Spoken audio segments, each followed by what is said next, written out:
tàccu leen mbër waay. jaajëfati jërëjëf. ma ne bés bii nag bésam la moom moo ko moom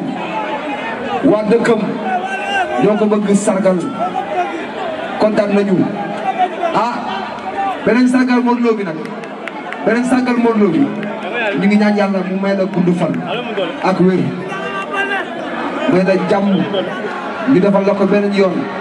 inchaallah boo xamante ne kenn du fay dara. Mariasin Mariasin ma sa bigé nga baal ma xam nga lu tax may participer ci li ngay wax waaw dañuy ay doomu parcelle dëkk parcelle déglu xale yi ma ne déglu xale yi ma ne dañoo dëkk parcelle déglu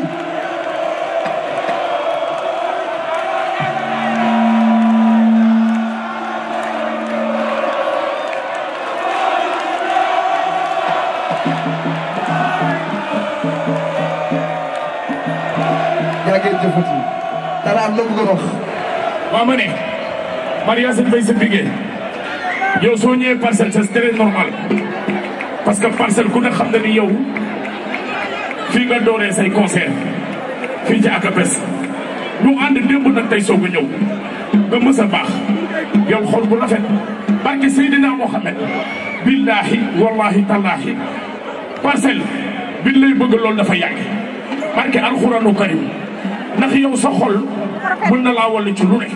ndax bëgg nga dox ci social baax nga gore nga moo tax képp ku dëkk parcelle di la bëggee muy ñoom ngir sigu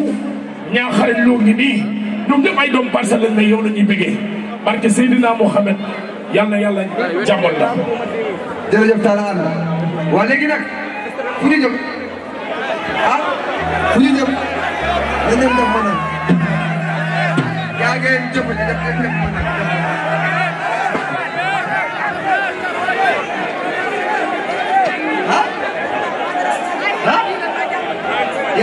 booy bi nee na Wally mën naa am ne ma yow rek la ñuy toog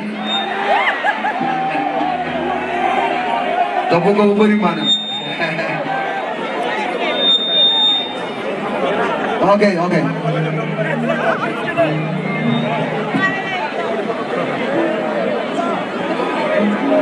ah merci beaucoup à Mami Kanouté suñu sister fii la dëkk mi ngi fi dinaa ko woo aywa ñu dem allez ah jaajëf def ma nag